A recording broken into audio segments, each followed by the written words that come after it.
Good afternoon, everyone. My name is Logan Kreinz, senior at Marquette University and a member of the AIM program. For the last year and a half, I've been covering domestic utilities. So far, I've pitched electricity and water utilities, and I really wanted to focus on my last pitch on a natural gas company. And I was looking for a company that was servicing a growing population. And I came across One Gas because they service both Texas, Oklahoma, and Kansas, in the largest cities in all of those states. For those reasons, I believe One Gas should be added to the Marquette AIM Fund. One Gas Inc., ticker OGS, is a United States regulated natural gas distribution utility. The company operates through three divisions: Oklahoma Natural Gas, Kansas Service, and Texas Service.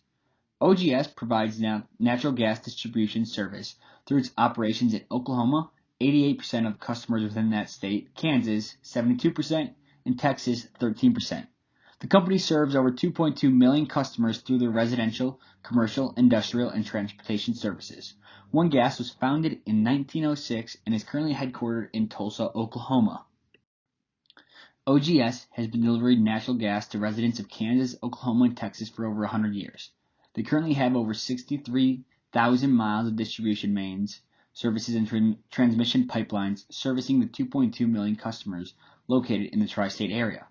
Over 70% of the customer base resides in 6 major cities, and OGS serves the fastest growing cities in all 3 of the service states. In Austin, Texas, the population has grown over 21% in the last decade, while Oklahoma City has grown over 15% during that time. The company has been aggressively working on improving infrastructure. However, they still consider it to be a value stock holding with a strong market presence and consistent dividend payout. In 2020, OGS increased dividend by 7.4% and has increased payment by 16 cents per year since 2017. The industry has seen a rise in the use of natural gas since 2005, and natural gas usage has increased about 40% and has been displacing coal. The rise in natural gas usage has led to improved net income, EPS, and EBITDA that have grown at the rates of 10.5, 10.4, and 6%. The company has a favorable relationship with the regulators, which allows them to achieve a 9% ROE within all the states it services. Based on their commitment to infrastructure improvements, customer growth, it is recommended that OGS be added to the AIM Small Cap Equity Fund with a price target of $78.83, representing an upside of over 19.5%.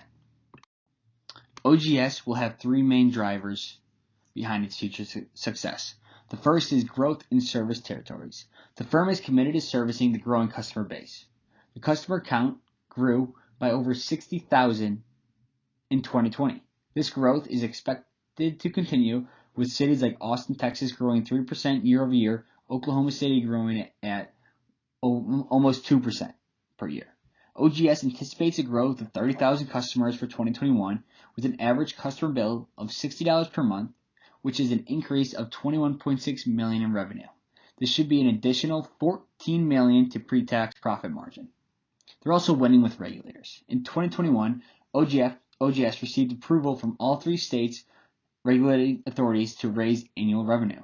They received approval from Oklahoma to increase the rate base by $28.7 million, Kansas by $7.6 million, and Texas by $25 million. The approval rate base resulted in an increase of annual operating revenue by $61.3 million.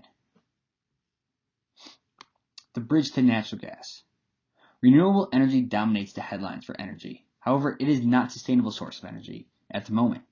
As the U.S. eliminates the use of coal, they will need another source of reliable energy to fill the void, because only 4% of total energy consumed in the U.S. comes from solar or wind. Natural gas can act as a bridge for the U.S. as they transition from coal to renewable energy in the future.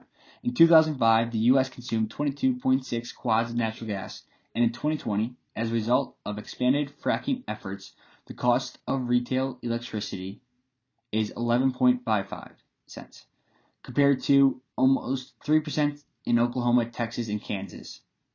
The cheap prices will continue to increase the popularity of natural gas into the future compared to traditional electricity. Using the revenue from 2020, every customer gain for OGS will increase revenue by $468 per year.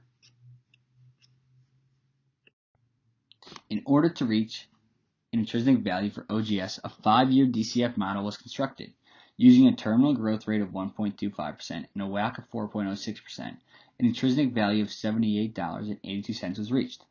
A sensitivity analysis of plus or minus 25 basis points on terminal growth and plus or minus 50 basis points of the WACC ranged from $71 to $144. Additionally, a PE multiple valuation was calculated, using a 2021 EPS of $3.84 and a blended average, the PE multiple of 22.6. An intrinsic value of $84.50 was calculated. Finally, a DDM valuation was conducted, using a terminal growth rate of 1.25, cost of equity of 5.76, an intrinsic value of $73.61 was reached. By weighing the three valuation metrics 50, 25, 25, a price target of $78.83 was reached, resulting in a 9.5% potential upside. The three main risks for OGS are regulator relationships. OGS's ability to expand its rate base and achieve rate increases depends on these relationships. The next is faulty infrastructure. OGS's business financial condition and results of operations may be negatively impacted by infrastructure failure. And finally, weather conditions.